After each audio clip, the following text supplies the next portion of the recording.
Halo sahabat jelajah iman kekristenan. Salam damai sejahtera untuk kita semua.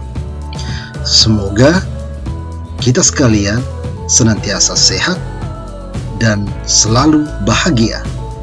Amin.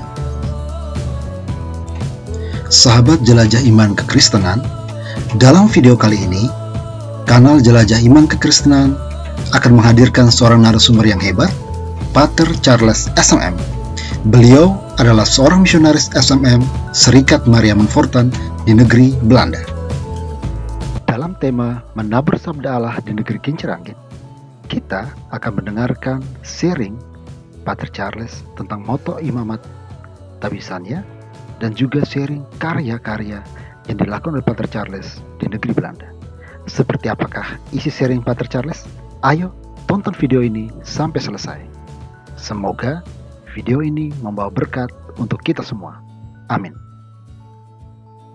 Baik, selamat sore waktu Belanda. Salam jumpa Pater Charles. Sudah meluangkan waktu pada sore hari ini ya. Sore hari ini waktu Belanda. Dan juga selamat malam untuk waktu Indonesia. Ya, teman-teman, channel Jelajah Iman Kekristenan. Lagi-lagi kita kembali berkumpul, berjumpa di channel ini. Pada kesempatan ini, dengan tema yang sama, kita diajak untuk bersama-sama Pater Charles merenungkan moto panggilan imamat yang dipilih oleh Pater Charles ketika beliau 8 tahun yang lalu ditabiskan menjadi seorang imam Montfortan. Nah, kenapa kita memilih merenungkan bersama-sama moto imamat Pater Charles ini? Karena memang kontekstual dengan bulan ini, karena di bulan September kita bersama-sama sebagai orang Katolik bersama-sama merenungkan kitab suci dalam bulan kitab suci nasional. Maka kami dari channel Jelajah Iman Kekristenan merasa perlu bahwa kita sering mengakrabi kitab suci, tidak hanya dengan pertemuan-pertemuan di lingkungan, pertemuan-pertemuan di gereja, tetapi juga bisa dari perspektif lain dengan mendengarkan sharing dari para pastor yang memang kita ketahui bersama bahwa para pastor ketika pertama kali ditabiskan, mereka mempunyai moto panggilan imamatnya. Nah, hari ini kita kedatangan tamu yang sangat luar biasa, Pater Charles. Selamat sore ya. Selamat sore Pater Charles. Ya, selamat sore. Selamat berjumpa. Bagaimana Pater? Sehat-sehat di Belanda? Ya, puji Tuhan sehat. Ya, Terima ini kasih. terlihat dari senyumnya ini ya, yang tanda-tanda orang sehat. Ya, terima kasih Pater sudah bergabung bersama kami, sudah bersedia meluangkan waktu bersama kami.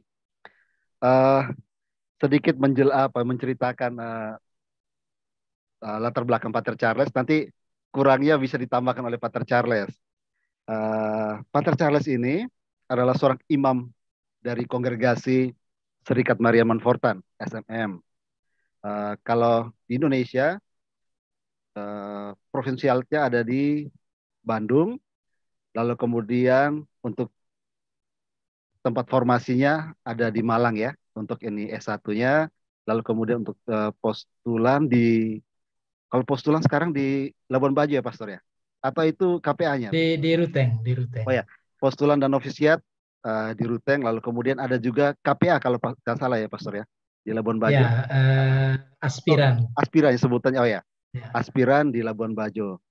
Ya, jadi Pastor Charles ini berasal dari Serikat Maria Montfortan. Kalau dia dari face-nya ini orang Indonesia Timur, orang ND. Tapi campuran ya, orang tinggal di ND, tetapi bapak mama berasal dari bapak dari Manggarai dan mama dari Bejawa. Nah, itu sedikit latar belakang dari Pater Charles. Kalau dari sisi pendidikan, Pater Charles ini dari seminari St. Johannes Bergmans Mataloco, dari SMP SMA-nya di Mataloco, lalu kemudian menempuh pendidikan S1 dan S2-nya di Sekolah Tinggi Filsafat Teologi Widya Sasana Malang. Nah, itu sedikit cerita yang saya ketahui tentang Pater Charles. Tapi mungkin sekarang di Belanda lagi apa dan seperti apa, nanti mungkin sedikit diceritakan Pater Charles. Sekarang di mana, lalu kemudian aktivitas sehari-hari, di negeri Belanda itu seperti apa? Silakan Pater Charles. Ya, terima kasih. Ya, saya sekarang bekerja di Belanda sejak tahun 2018 saya kira. Desember 2018 saya diminta ke Belanda, dan kurang lebih setelah belajar bahasa Belanda yang menurut saya sulit ini, kemudian di tahun 2019 saya mulai bekerja di paroki. Jadi saya bersama seorang teman Montfortan, yang satu lagi itu kami dua bekerja di 3 paroki sebetulnya. Sehingga sehari-hari kami melayani umat di 3 paroki ini. Di samping itu saya juga punya tanggung jawab di kongregasi juga. Jadi salah satu anggota dari Dewan Provinsi di sini, sehingga tanggung jawab juga untuk kongregasi di sini SMM yang ada di Belanda. Saya kira itu karya atau pekerjaan saat ini di Belanda. Oke, terima kasih Pater Charles. Jadi dari teman-teman jelajah iman kekristenan, dengan mendengar dari sedikit cerita dari Pater Charles tadi bahwa memang Pastor Charles ini sekarang ada di Belanda, berkarya di Belanda, di paroki dan juga di melayani kongregasi ya. Luar biasa Pater Charles. Terima kasih untuk perkenalan singkatnya. Ya teman-teman, itu sedikit perkenalan dari Pater Charles. Nanti selanjutnya kita akan ngobrol-ngobrol banyak terkait moto panggilan imamat Pater Charles dan kisah-kisah yang inspiratif yang mungkin kita bisa dengarkan ketika Pastor Charles melayani umat Katolik di Belanda. Apakah karakter orang Belanda, umat Katolik di Belanda itu sama dengan kita karakter orang Katolik di Indonesia atau seperti apa, nanti mungkin ada sedikit cerita dari Pater Charles.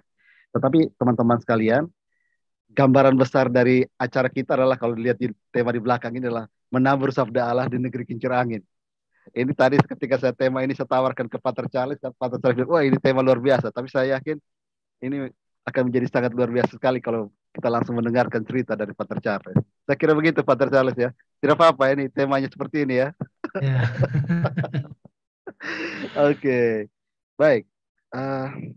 Menarik sekali bahwa Pater Charles, tentu Pater Charles dan teman-teman yang telah menjalani panggilan hidup menjadi seorang imam, tentu di awal tabisan itu ada moto panggilan. Nah boleh tahu Pater, moto panggilan tabisan imamat ya, moto tabisan imamat Pater Charles 8 tahun yang lalu itu apa Pater Charles? Boleh diceritakan Pater? Ya, moto imamat saya itu Allah yang memanggil, Dia pula yang menyanggupkan.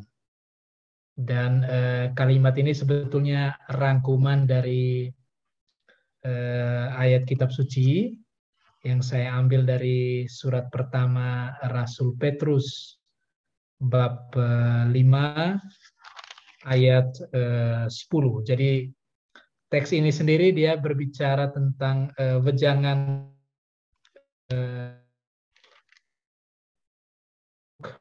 umat atau mengembalakan kawanan domba Allah. Nah, teks ini sendiri berbunyi, dan Allah sumber segala kasih karunia yang telah memanggil kamu dalam Kristus kepada kemuliaan yang kekal akan melengkapi, meneguhkan, menguatkan, dan mengokohkan kamu. Jadi dari ayat yang cukup panjang ini saya ambil intisarinya saja. Kalau Allah memanggil, Dia pula yang menyanggupkan. Jadi bunyinya kurang lebih seperti itu, Pak Hendro. Oke, Allah yang memanggil dan Allah yang menyanggupkan ya. Ini sebuah Ya, Allah yang memanggil, Dia pula lah yang menyanggupkan. Ya, ini sangat luar biasa teman-teman jelajah iman kekristenan. Sebuah ringkasan satu ayat yang satu kalimat yang sungguh-sungguh luar biasa kalau bagi saya ketika mendengar apa yang Pater Charles jelaskan tadi, Allah memanggil, Allah pula yang menyanggupkan. Nah, Pater Charles, ini menjadi rangkuman ini bisa dijelaskan kenapa sampai memilih ayat ini Pater Charles? Boleh pengalaman perjalanan memilih teks kitab suci ini, apakah ada pilihan teks-teks yang lain, tapi kemudian apakah mungkin ada pilihan-pilihan teks yang lainnya, tapi kemudian jatuh pilihannya ke sini? Bagaimana Pak Charles? Kenapa sampai ini yang Memang moto ini saya pilih sebagai moto tabisan imamat saya. Itu berangkat dari pengalaman panjang pencarian saya terhadap apa yang saya sebut sebagai dasar atau fundamen untuk perjalanan panggilan saya seterusnya. Jadi sebagai seorang frater dulu, pada titik tertentu saya kemudian bukan harus sebetulnya, pada titik tertentu saya kemudian mesti memutuskan apakah saya mau menjadi imam, mau menjadi seorang religius Montfortan atau tidak. Nah, keputusan itu kan keputusan sekali seumur hidup, sebuah keputusan yang sangat penting. Nah, di dalam perjalanan ke situ, sebagai pribadi, sebagai manusia biasa seperti saudara-saudari sekalian, saya juga bergumul dengan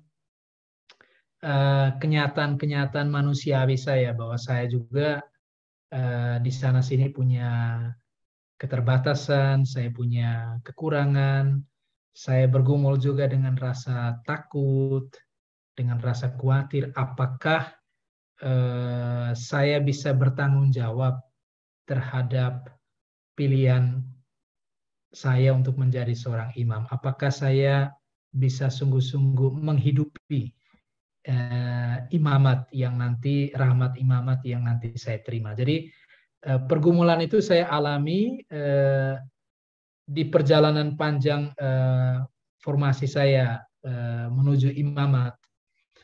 Nah, di dalam pengalaman itu, ya saya menyadari bahwa selalu ada ketegangan antara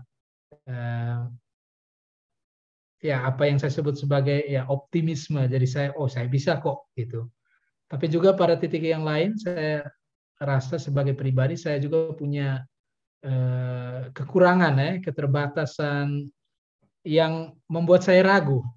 Kemudian apakah benar ini jalan yang pas buat saya? Apakah dengan hidup imamat ini saya bisa bahagia?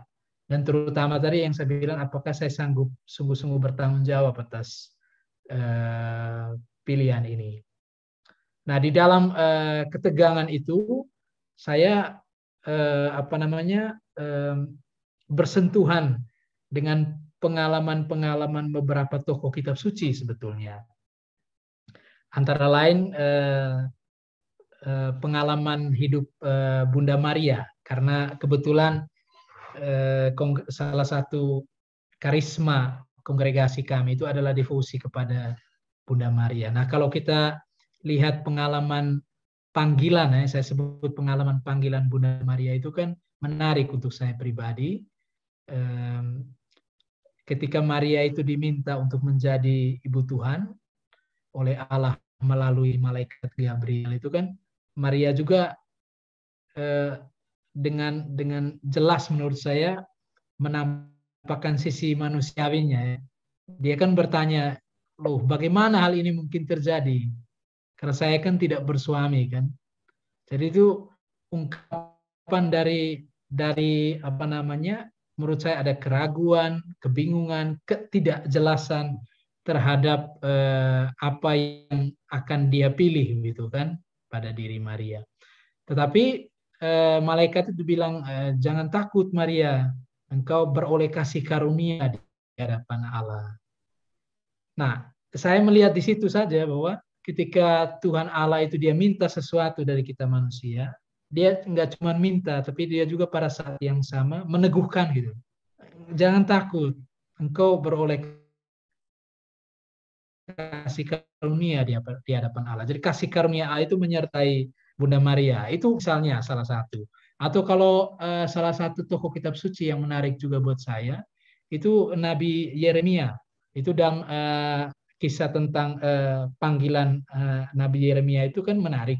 ketika dia diminta itu, kan dia bilang, aduh Tuhan, saya ini kan masih muda gitu kan, saya belum matang nih, belum siap gitu kan. Tapi kan selalu kemudian ketika Tuhan minta, dia juga meneguhkan gitu, sehingga waktu itu kan Tuhan bilang juga begini, jangan bilang saya ini masih muda, gitu kan. Atau jangan bilang saya ini tidak pandai berbicara, atau misalnya jangan takut begitu kan, sebab saya akan menyertai engkau. Kata-kata saya itu akan saya letakkan di mulut.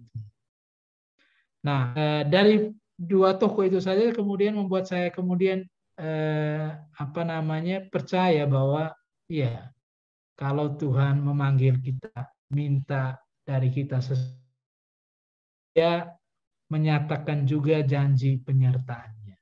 Nah, itu secara pribadi itu menguatkan saya, dan rangkuman pengalaman tokoh-tokoh biblis ini saya temukan dalam ayat dalam surat Rasul Petrus tadi. Kalau Allah memanggil, maka pasti dia akan menyanggupkan. Jadi meskipun kita punya kekurangan, punya kelemahan, bahkan kita merasa takut atau bimbang, bingung, tapi kalau kata hati kita bilang, oh ya, ini pilihan hidup saya, ini yang perlu saya jalani, ya udah, maju saja begitu kan. Rahmat Allah itu yang akan menguatkan, melengkapi apa yang kurang, menyempurnakan apa yang tidak sempurna, dan menopang di saat dimana kita perlu ditopang, gitu kurang lebih. Ya, luar biasa sekali, Pater.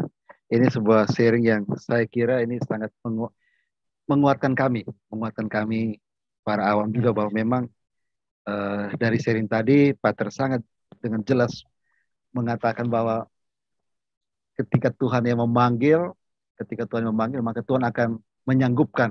Tuhan pasti akan tidak hanya sekedar memanggil, tapi juga pasti akan menyertai kita juga. Dan itu selain itu juga tadi Pater Charles sudah menyampaikan kepada kita sekalian bahwa ada dua tokoh kitab suci yang menjadi menjadi inspirasi juga untuk Pater Charles, yaitu Bunda Maria dan juga Nabi Yeremia. Dan dari sharing tadi, cerita tadi Pater Charles, memang penyertaan Tuhan itu, kalau saya boleh mengambil sisi lainnya, bahwa memang Tuhan pasti akan menemani dan menjaga kita ketika kita bersedia untuk menjawab apa yang menjadi panggilan Tuhan. Dan tentu ini pasti, kalau kami pasti akan juga bisa mengambil dari sisi kami sebagai orang awam ya, Pater Charles. Sehingga nanti mungkin sebentar, mungkin dari perspektif Pater Charles sebagai gembala, sebagai pastor, kira-kira bagaimana kami sebagai awam bisa memakai atau memaknai teks kitab suci yang Pater pilih, atau moto kitab suci, moto panggilan Pater itu bisa juga kami aplikasikan dalam kehidupan kami sehari-hari sebagai awam. Nah, dalam kaitan dengan itu Pater Charles, bagaimana kami bisa sebagai awam itu bisa memakai atau menjadikan teks tadi itu menjadi inspirasi bagi kami juga, Pater Charles? Bisa dibantu Pater Charles? Ya, kalau yang namanya moto menurut saya itu kan sangat personal, pribadi. Artinya setiap orang barangkali punya motonya masing-masing, dan itu berangkat dari pengalaman, pergumulan, situasi hidup masing-masing. Dan saya yakin kalau setiap orang dengan keunikan situasi dan pergumulannya juga pasti menemukan ayat-ayat kitab suci tertentu sebagai pegangan atau sebagai moto hidup kan. Tapi kalau boleh menyelami lebih dalam apa yang saya secara pribadi ambil sebagai moto itu tadi, dalam refleksi saya sebelum memutuskan menjadi imam itu kan, saya itu waktu itu kan sangat gelisah dan pingin mencari, pokoknya harus ada alasan yang rasional begitu untuk saya, sehingga kalau saya bilang oh ya saya mau mengikrarkan kau kekal, saya mau jadi imam, bahwa pada saat yang sama saya punya alasan rasional bahwa semuanya akan baik-baik saja. Gitu. Jadi saya seakan-akan pingin memastikan bahwa hidup saya, pilihan saya itu akan saya jalani dengan baik, gitu kan.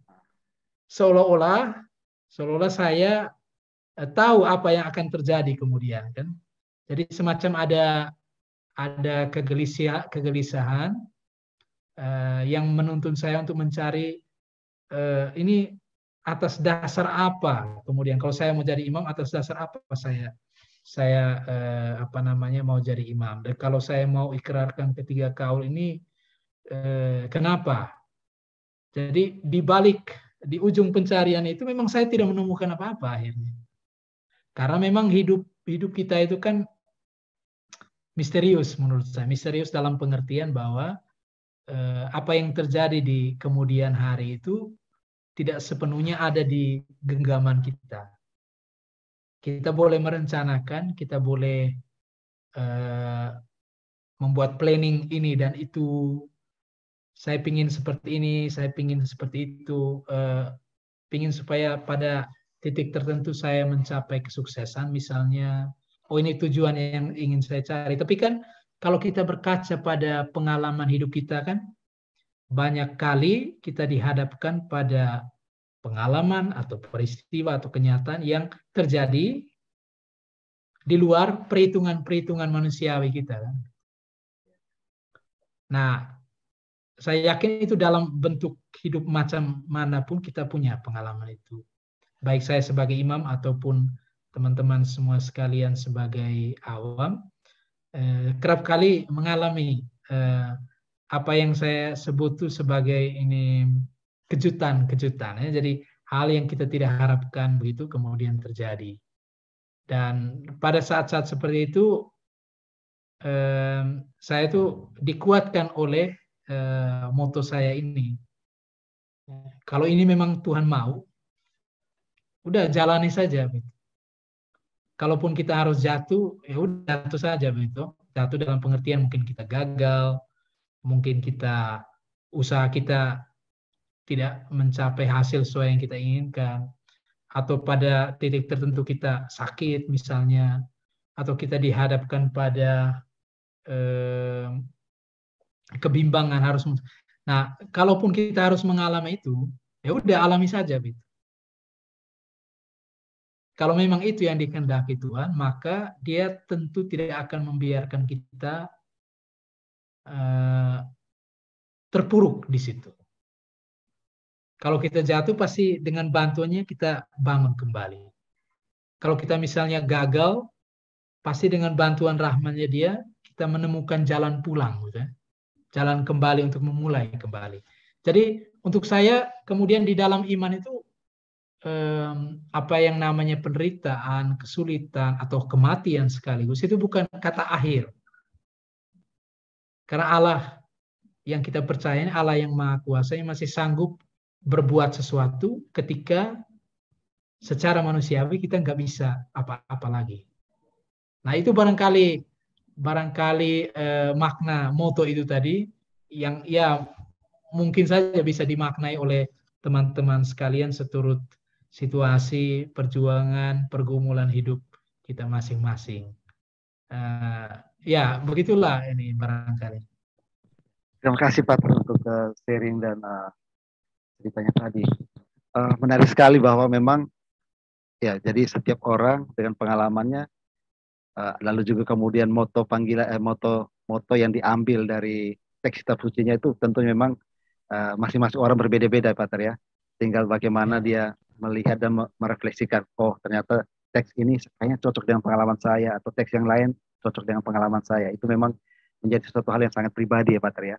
Tetapi ya, Pak Ter Charles, menarik sekali tadi yang sudah di-sharingkan. Nah, Pak Ter Charles, kalau kita coba melanjutkan lagi, Pak Ter. Dari 8 tahun ya, 8 tahun perjalanan imamat, sejauh mana atau mungkin kalau bahasa lainnya, bagaimana moto tabisan itu tuh menguatkan Pater Charles. Artinya kan dengan 8 tahun sudah berjalan ini, pengalaman-pengalaman dari pengalaman-pengalaman 8 tahun itu, apakah moto ini benar-benar menggerakkan, menghidupkan, dan juga menjaga komitmen Pater Charles dalam menjalani sebagai seorang imamat, Pak? Ya, tentu saja, karena itulah tujuan mengapa moto ini dibuat dulu. Iya. Artinya Ya. moto ini menjadi pegangan untuk saya secara pribadi. Dan memang selama 8 tahun menjalani hidup sebagai seorang Montfortan, sebagai seorang imam religius, moto ini hidup di hati, dan terutama itu menguatkan saya, menyemangati saya untuk bagaimana saya bersikap atau menanggapi perutusan saya. Itu saya ambil saya sebagai contoh. Setelah imamat, tabisan imamat waktu itu, saya diminta bekerja di seminari menengah 3 tahun di Labuan Bajo. Jadi mendampingi anak-anak seminari di sana. Oh, iya. Nah, padahal kan saya baru selesai pendidikan di seminari. Sebetulnya pingin, kalau bisa di paroki saja lah gitu kan. Kawan baru ya di paroki. Ya, pingin mengalami situasi pastoral yang baru begitu, ketimbang kembali ke suasana seperti di seminari tinggi dulu pendidikan gitu kan. Tapi ya waktu itu, oh ya sudah, kamu bertugas ke seminari Labuan Bajo. Udah, pergi saya ke sana 3 tahun. Kemudian setelah 3 tahun saya pikir, wah udahlah, ini mungkin akan ke tempat lain, ke paroki misalnya atau kemana. Ternyata tidak, diminta ke Malang gitu kan. Di Malang itu menemani para frater yang sedang studi, sama seperti saya dulu waktu masih studi, ditemani juga oleh formatur kan begitu. Nah, saya pikir waktu itu akan lama, karena biasanya kalau kerja di seminari tinggi itu biasanya lama masa tugasnya gitu kan. Tiba-tiba kemudian muncul tawaran, mau nggak ke Belanda, atau kamu diminta ke Belanda begitu. Nah, itu yang saya sebut tadi ya, salah satu kejutan ya, dalam hidup saya juga, dalam perutusan saya. Hal yang tidak pernah saya pikirkan sebelumnya, atau bahkan tidak pernah saya harapkan, katakanlah demikian.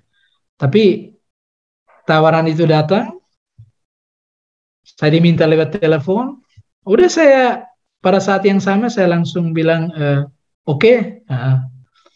Baru kemudian saya pikir, wah ini berat juga sebetulnya, ini kan makin jauh dari tanah air, makin jauh dari keluarga tentu saja. Tetapi karena itu tadi, saya percaya bahwa hidup saya itu ada di dalam genggaman Tuhan ya. Jadi Tuhan menemani perjalanan hidup saya, dan ketika hal-hal seperti itu terjadi, sudah saya ingat kembali ke moto saya itu, ini mungkin panggilan Tuhan bahwa saya harus ke sana. Udah, pergi saja begitu. Memang ini sesuatu yang kemarin mengejutkan begitu, tapi pada akhirnya saya kemudian oke, saya jalan begitu. Karena saya percaya bahwa apapun yang akan terjadi di sana, Tuhan itu ada sama-sama dengan saya, dan Dia akan menguatkan, akan menyanggupkan saya, akan merahmati saya dengan rahmat yang saya perlukan untuk bisa menunaikan tugas tanggung jawab saya itu. Ini tidak berarti bahwa saya kemudian tidak punya rasa takut atau khawatir, cemas. Saya punya itu, dan saya bergumul dengan itu. Tetapi kalau Tuhan yang minta, ya bagaimana saya bisa tolak gitu kan? Katakanlah demikian pandangan iman saya. Udah, kalau memang ini panggilan Tuhan, saya jalani, dan itu yang membuat saya kemudian dengan senang hati, dengan bebas, dengan leluasa datang ke sini gitu kan, atau menjalani apapun yang diminta dari saya. Itu tidak hanya menyangkut perutusan-perutusan besar itu saja, tapi juga tugas-tugas harian saya. Kalau memang tiba-tiba ada yang minta pelayanan di saat saya mungkin lagi ngerjakan sesuatu misalnya, ya udah saya lepas itu dan pergi karena saya percaya oh ini mungkin ini permintaan yang penting, ini bagian dari perutusan saya jalani apapun itu dan saya percaya bahwa saya tidak sendiri. Nah, itu yang membuat saya memang menikmati apa namanya tugas perutusan saya.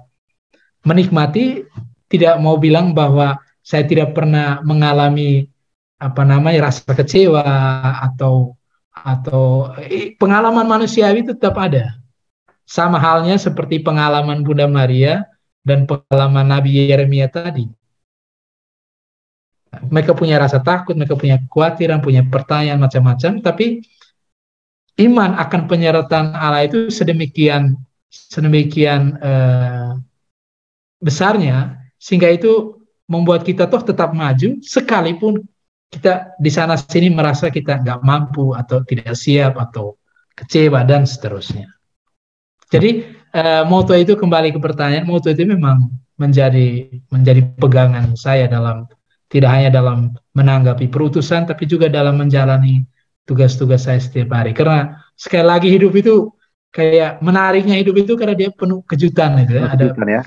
Ya, ya. Dan itu membuat hidup itu lebih menarik menurut saya. Dan ketika saya berani terjun ke apa yang tidak jelas di mata saya, apa yang tidak jelas itu yang membuat hidup itu bersama Tuhan itu lebih menarik untuk dijalani menurut saya.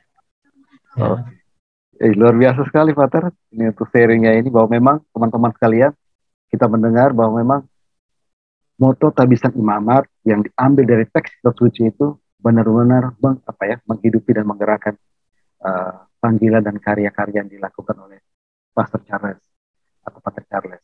Nah, dari apa yang di-sharingkan ini, saya kira kalau ditarik ke kami sebagai awam, bahwa memang teks kitab suci, ayat-ayat yang ada dalam teks itu sebenarnya mempunyai kekuatan yang luar biasa bagi umat Katolik atau umat yang membaca teks kitab suci sebenarnya.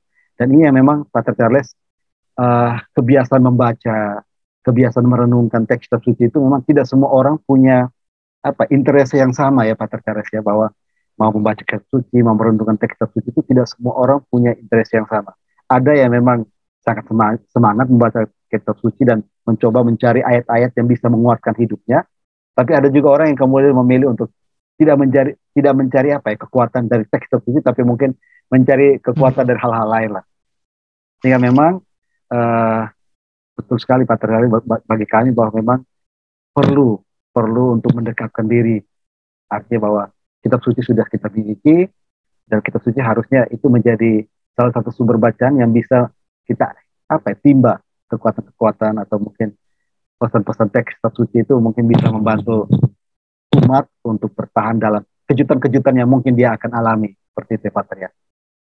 Nah, makanya, Pater, mungkin ada arahan atau mungkin nasihat atau mungkin petunjuk, Pater, supaya kami sebagai umat awam itu bisa punya semangat untuk membaca teks kitab suci, Pater.